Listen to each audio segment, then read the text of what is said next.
नमस्कार। आज मैं आप लोगों के समक्ष भारतीय संविधान में वर्णित एक विशेष प्रावधान के संबंध में चर्चा करने जा रहा हूं। यह प्रावधान वास्तव में भारत के अलावा विश्व के बहुत से कम देशों में देखने को मिलता है। यह भारत में आपातकाल की स्थिति में निर्मित की जाने वाली एक केंद्रीकृत आपातकालीन सरकार से संबंधित प्रावधान है, जिसे आप आर्टिकल 352 में राष्ट्रीय आपात के रूप में पाते हैं।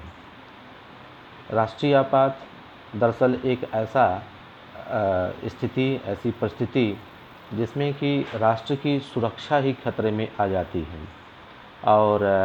जब एक राष्ट्र ही नहीं होगा तब उस राष्ट्र में रहने वाले व्यक्तियों के अधिकार उस राष्ट्र के सरकार के लिए संभव नहीं होगा कि उनके अधिकारों को वह सुरक्षित रख सके या उनका विकास कर सके। मिला जुला के बात यूँ है कि जब एक राष्ट्र ही नहीं रहेगा तब फिर उस राष्ट्र के भीतर की अन्य सारी परिकल्पनाएं ही स्वतः समाप्त हो जाती हैं। तो राष्ट्र की सुरक्षा सर्वोपरि होती है। हर एक देश के लिए सर्वोपरि है कि वह अपने देश की सुरक्षा हर स्थिति में करे, चाहे उसके लिए उसे किसी भी प्रकार के संवैधानिक मूल्यों की या किसी प्रकार के कानूनों का उल्लंघन करने की आवश्यकता पड़ जाए। अब भारत के संविधान के आर्टिकल 352 में कुछ इसी प्रकार का प्रावधान किया गया है।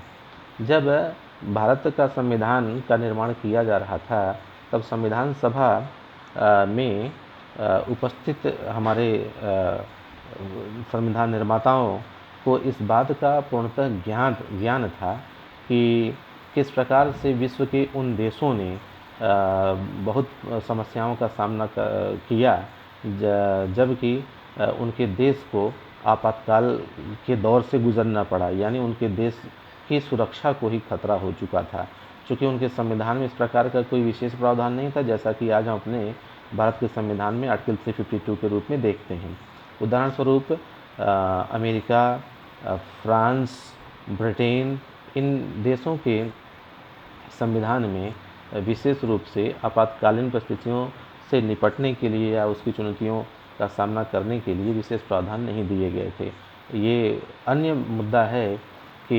इन देशों की न्यायपालिकाओं ने सरकार का पूरा साथ दिया तथा सरकार द्वारा उठाए जाने वाले उन कठोर कदमों में सरकार का सहयोग किया, न कि सरकार का लेग पुलिंग किया कि सरकार जो भी कानून बना रही है उससे नागरिकों के अधिकारों का उल्लंघन हो रहा है या किन्हीं संवैधानिक प्रावधानों का उल्लंघन हो रहा है, तो सरकार द्वारा उठाए जाने वाले कदमों, बनाए जाने वाले नियमों को वहाँ के न्यायपालिका ने अनकॉन्स्टिट्यूशनल या इनवैलिड डिक्लेयर नहीं किया, बल्कि उस इमरजेंसी सिचुएशन में केंद्र की सरकार को अधिक शक्ति दिए जाने का एक तरीके से सपोर्ट ही किया वहाँ की न्यायपालिकाओं ने। जब भारत का संविधान निर्मित हो रहा था तो संविधान निर्माताओं ने इस बात को बखूबी महसूस कर लिया कि हमारे देश के शासक, वर्तमान के या भविष्य के शासक जो हमारे देश में आएंगे, जो कि 5 साल के इलेक्शन के बाद आते रहते हैं, तो उनको यदि देश में कोई इमरजेंसी सिचुएशन आ जाती है, आपातकालीन परिस्थिति आ जाती है, तो उसका सामना करने में उस प्रकार की समस्याओं का सामना न करना पड़े जैसा कि विदेश की सरकारों को करना पड़ा। तो इसलिए हमारे संविधान में विशेष रूप से आपातकालीन परिस्थितियों से निपटने के लिए केंद्र की सरकार को अधिक शक्ति प्रदान कर दी गई है। अब केंद्र की सरकार का मतलब ये है कि केंद्र की समस्त कार्यपालिकी शक्तियाँ राष्ट्रपति में निहित होती हैं। तो ये आपातकालीन परिस्थिति में सभी कार्यपालिका के द्वारा ही यह संभव है कि वह तात्कालिक एक्शन ले सके बिना किसी लेट लतीफ़ी के, बिना किसी डिले के। तो राष्ट्रपति हमारे जिनमें कि केंद्र की समस्त शक्तियाँ निहित हैं, आर्टिकल 352 के अंतर्गत राष्ट्रपति में ही यह शक्ति पुनः दे दी गई कि यदि राष्ट्रपति इस बात से संतुष्ट हैं कि भारत के संपूर्ण भूभाग को या उसके किसी एक भाग को युद्ध, बाह्य आक्रमण या सशस्त्र विद्रोह के कारण इसकी सुरक्षा को खतरा है, तो ऐसी स्थिति में उद्घोषणा के माध्यम से आपात के संबंध में निर्देश जारी कर सकते हैं। ये प्रावधान हो गया कि राष्ट्रपति में शक्ति आ जाती है। लेकिन अब ये आर्टिकल 352 क्लॉज 1 में दिया गया प्रावधान है, क्या जब ऐसी स्थिति विद्यमान हो जाए तभी राष्ट्रपति के द्वारा आपातकाल की उद्घोषणा जारी की जा सकती है? इसके लिए एक्सप्लेनेशन में यहाँ पर जो देखते हैं आप आर्टिकल 352 के क्लॉज 1 में दिया गया है कि यदि इमिनेंट डेंजर हो in spite of the fact that the real emergency situation has been arised before that situation, if the president is satisfied that there is a imminent danger, यदि यहाँ पर इस प्रकार का कोई खतरा तत्कालिक रूप से विद्यमान है जो लगता है कि अभी होने वाला है, तो वैसी स्थिति में भी राष्ट्रपति के द्वारा आपातकाल की उद्घोषणा जारी की जा सकती है। यानी आपातकालीन परिस्थिति विद्यमान नहीं हुई है लेकिन हो सकती है, इस आधार पर भी राष्ट्रपति के द्वारा आपातकाल की घोषणा पूरे भारत, संपूर्ण भारत के लिए उसे या किसी भाग के लिए जारी की जा सकती है। अब आर्टिकल 352 का क्लॉज 2 यदि आप देखें तो राष्ट्रपति एक दूसरी उद्घोषणा के द्वारा अपने द्वारा पूर्व में जारी की गई उद्घोषणा को वापस ले सकते हैं या उसमें परिवर्तन कर सकते हैं। तो ये तो शक्ति निहित होगी राष्ट्रपति के भीतर, लेकिन अब राष्ट्रपति अपनी शक्ति का प्रयोग किस प्रकार से करेंगे, तो इसके बारे में आर्टिकल 352 के क्लॉज 3 में प्रावधान दिया गया है कि राष्ट्रपति अपनी शक्ति का प्रयोग तब तक नहीं करेंगे, अर्थात आपातकाल की उद्घोषणा तब तक जारी नहीं करेंगे जब तक कि यूनियन गवर्नमेंट के कैबिनेट मिनिस्टर्स के द्वारा इस संबंध में अपना निर्णय लिखित रूप में राष्ट्रपति को संसूचित न कर दिया गया हो। क्लियर सी बात है, यदि यूनियन गवर्नमेंट संघ सरकार के कैबिनेट मिनिस्टर्स लिखित में अपना यह निर्णय राष्ट्रपति को दे देते हैं कि हाँ ऐसी परिस्थिति विद्यमान हो गई है कि आप आपातकाल की घोषणा आर्टिकल 352 में कर दें या 352 क्लॉज 2 के अंतर्गत उसको वापस ले लें या उसको आप वेरी कर दें, परिवर्तन कर सकें, तब तक राष्ट्रपति नहीं इसको घोषित कर सकते हैं, ना ही इसको वापस ले सकते हैं और ना ही इसको परिवर्तित कर सकते हैं। तो यहाँ पर आप देखेंगे कि आर्टिकल 352 क्लॉज 3 के भीतर राष्ट्रपति को एक तरीके से सलाह एवं सहयोग देने के लिए यहाँ पर यूनियन गवर्नमेंट का कैबिनेट मिनिस्टर्स डिप्यूट कर दिया गया है, एक राइडर यहाँ पर लगा दिया गया है। ये ठीक उसी प्रकार से जैसा कि आर्टिकल 74 के अंतर्गत दिया गया है कि राष्ट्रपति अपनी समस्त संवैधानिक शक्तियों का प्रयोग काउंसिल ऑफ मिनिस्टर्स मंत्रिपरिषद के सलाह एवं सहयोग से ही करेंगे। तो वहाँ मंत्रिपरिषद है, यहाँ पर कैबिनेट मिनिस्टर्स है, तो दोनों में डिफरेंस है, तो इस डिफरेंस को आप ध्यान रखेंगे। अब इसके बाद अगला प्रश्न ये आता है कि एक बार जब ये आपातकाल की घोषणा राष्ट्रपति ने कर दिया या उसको परिवर्तित किया है थोड़ा सा, तो फिर इसका लाइफ क्या होगा, कितने समय तक ये रहेगा, क्या इसमें संसद के सदनों को भी इन्वॉल्व किया जाएगा, उनको सूचित किया जाएगा या उनसे अनुमोदन लिया जाएगा, तो इसके बारे में हम प्रावधान देखते हैं आर्टिकल 4 और आर्टिकल 5 में दिया गया है, और फिर आर्टिकल 6 में प्रोसीजर दिया गया है। तो आप देखेंगे आर्टिकल 4, 5, 6 नहीं, आर्टिकल 352 के क्लॉज 4, 5 एंड 6 में प्रावधान दिया गया है। तो अब हम क्लॉजेज ही बोलेंगे, आर्टिकल नहीं बोलेंगे। आर्टिकल जब क्लॉजेज बोलेंगे तो आप समझ लीजिएगा कि आर्टिकल 352 के ही क्लॉजेज की चर्चा यहाँ पर करी जा रही है। तो क्लॉज 5 के भीतर आप देखेंगे, क्लॉज 4 के भीतर आप देखेंगे तो राष्ट्रपति के द्वारा जारी की गई उद्घोषणा की अवधि के संबंध में यह है कि जिस डेट को इसको उद्घोषित करते हैं राष्ट्रपति, उस डेट से 1 महीने के भीतर संसद के दोनों सदनों के द्वारा इसका अनुमोदन अनिवार्य है। यदि अनुमोदन नहीं होता तो जारी की गई उद्घोषणा जिस डेट को जारी की गई थी उस डेट से मात्र 1 महीने तक ही जीवित रहेगी, उसके बाद ऑटोमेटिक समाप्त हो जाएगी। अब इसमें मुद्दा ये आता है कि जब इस 1 महीने का कार्यकाल यानी जब पहली बार अनुमोदन होने की बात आती है, उस बीच यदि लोकसभा ने अनुमोदित कर दिया है लेकिन लोकसभा ने अभी अनुमोदित नहीं किया हुआ है और लोकसभा उस बीच में हो जाती है डिसॉल्व, विघटित हो जाती है, तब क्या होगा? ऐसी स्थिति में जैसे ही नई लोकसभा का गठन होता है, जिस डेट को फर्स्ट सिटिंग लोकसभा करती है उस डेट से 30 दिन तक ही यह उद्घोषणा आपातकाल की जीवित रह सकती है। उससे आगे इसको जाने के लिए इस 30 दिवस के भीतर ही लोकसभा के द्वारा उस आपातकाल की उद्घोषणा का अनुमोदन किया जाना अनिवार्य है। तो ये बात तो हो गई कि ये दोनों हाउसेस का यहाँ पर इन्वॉल्वमेंट मस्ट है और उनका अप्रूवल भी मस्ट है।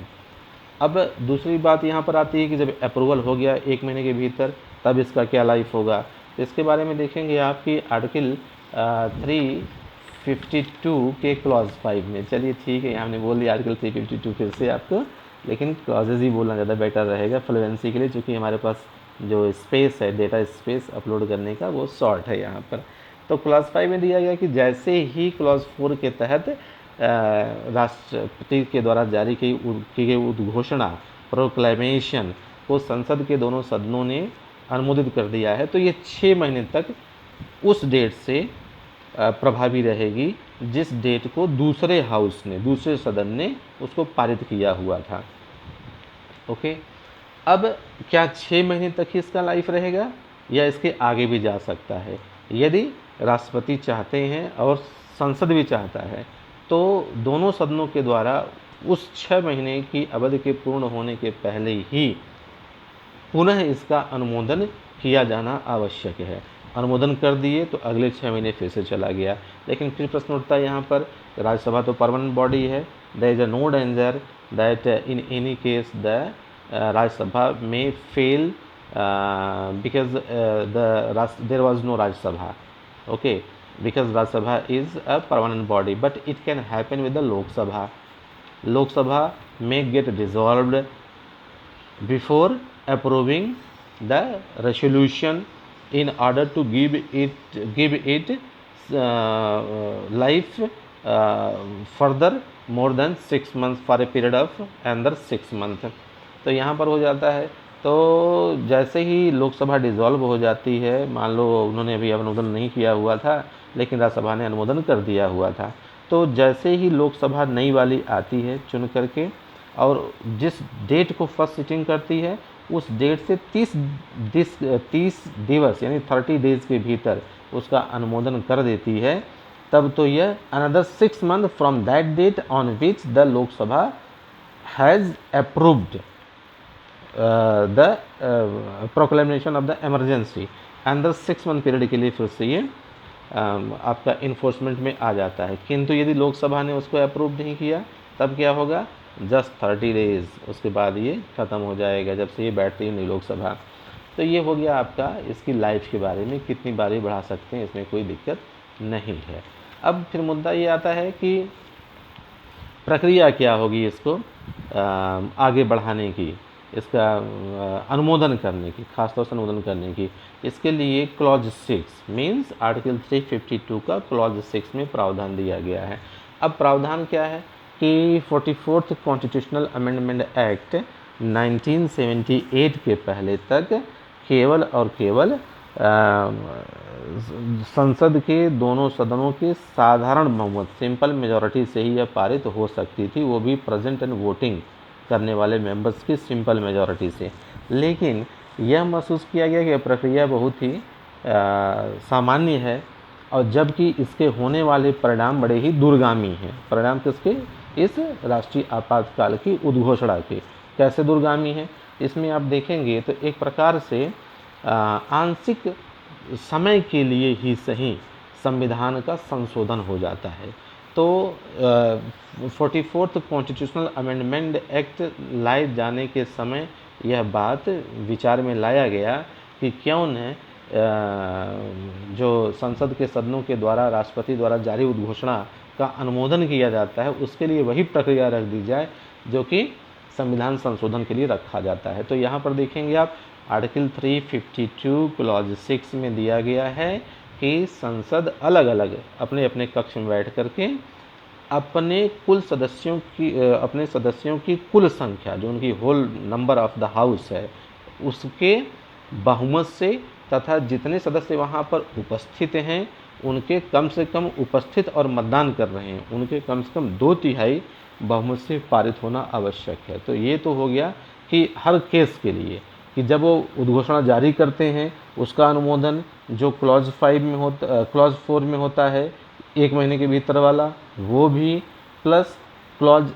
5 में जो 6 महीने के लिए बढ़ाने के लिए होता है वो भी इसी प्रक्रिया के द्वारा यहाँ पर पारित किया जाएगा संसद के दोनों सदनों के द्वारा। अब इसके बाद प्रश्न ये आता है कि ये तो आगे बढ़ता चला गया, इसको वापस लेने के बारे में भी क्या संसद के सदनों के पास शक्ति दी गई है, क्योंकि आपातकाल का सीधा भुक्तभोगी यदि कोई हाउस होता है संसद का तो वह होता है लोकसभा। इसलिए लोकसभा को ही यह शक्ति दी गई है कि वह वापस लेने के लिए उस राष्ट्रपति की उद्घोषणा को वापस लेने के लिए प्रस्ताव ला सके। और उसके बारे में देखेंगे आप आर्टिकल 352 के क्लॉज 7 एंड 8 में प्रावधान दिया गया है। क्लॉज 7 में क्या प्रावधान है, वहाँ पर ये कि यदि लोकसभा साधारण बहुमत से यह प्रस्ताव पारित कर दे कि अब आपातकाल को समाप्त किया जाए, तब उसे समाप्त कर दिया जाएगा राष्ट्रपति के द्वारा। और दूसरा यहाँ पर प्रावधान मिलता है आर्टिकल 352 के क्लॉज 8 में कि यदि लोकसभा सत्र में है तब तो लोकसभा अध्यक्ष को, अन्यथा यानी लोकसभा सत्र में नहीं है तब राष्ट्रपति को। यदि लोकसभा के कम से कम 1/10 सदस्य ये लिखित में अपना यह इंटेंशन व्यक्त कर दें कि वे आपातकाल को समाप्त करना चाहते हैं, तब यह आवश्यक हो जाएगा लोकसभा और क्रमशः राष्ट्रपति के लिए उपरोक्त परिस्थितियों में लोकसभा का स्पेशल सेशन बुलाने के लिए। और इस स्पेशल सेशन में यदि साधारण बहुमत से पारित हो जाता है तभी यहाँ पर आपातकाल समाप्त हो जाएगा। तो ये प्रावधान आपका हो गया लोकसभा की शक्तियों के बारे में अलग रूप से वापस लेने के संबंध में। अब मुद्दा ये आता है कि क्या यदि किसी एक आधार पर राष्ट्रपति के द्वारा आपातकाल की घोषणा कर दी गई है तो क्या जब यह प्रवर्तन में है आपातकाल, इसी दौरान राष्ट्रपति के द्वारा किन्हीं दूसरे आधारों पर भी आपातकाल की उद्घोषणा जारी की जा सकती है। तो इसके बारे में देखेंगे आप तो 38th कॉन्स्टिट्यूशनल अमेंडमेंट एक्ट के ज़रिए आर्टिकल 352 में क्लॉज 4 लाया गया था, जो कि आप देखेंगे 1971 में वॉर के आधार पर लगाया गया था नेशनल इमरजेंसी। आर्टिकल 351 को इन्वोक किया गया था, आर्टिकल 352 क्लॉज 1 को इन्वोक किया गया था, और जब तक यह इन्फोर्समेंट में था इसी बीच 1975 में इंटरनल डिस्टर्बेंस के आधार पर लाया गया था आपका राष्ट्रीय आपातकाल। तो इसी को दूर करने के लिए कि वो इसको चैलेंज न कर सके तो ये यहाँ पर प्रावधान किया गया था, जो कि आर्टिकल 352 के क्लॉज 4 के रूप में था, किंतु 44th कॉन्स्टिट्यूशनल अमेंडमेंट एक्ट के ज़रिए उसको रीनंबर करके रख दिया गया क्लॉज 9 के अंतर्गत। तो आज के लिए इतना ही। हमारा ये डेटा भी अब लॉस कर रहा है, तो हम आपके सेकंड पार्ट में आपसे हम डिस्कस करेंगे इसके प्रभावों के बारे में, और थर्ड पार्ट में डिस्कस करेंगे आपसे इसी नेशनल इमरजेंसी के बारे में कि कहाँ से और किस प्रकार से इस नेशनल इमरजेंसी के प्रावधान को भारत के संविधान में सम्मिलित किया गया है। नमस्कार।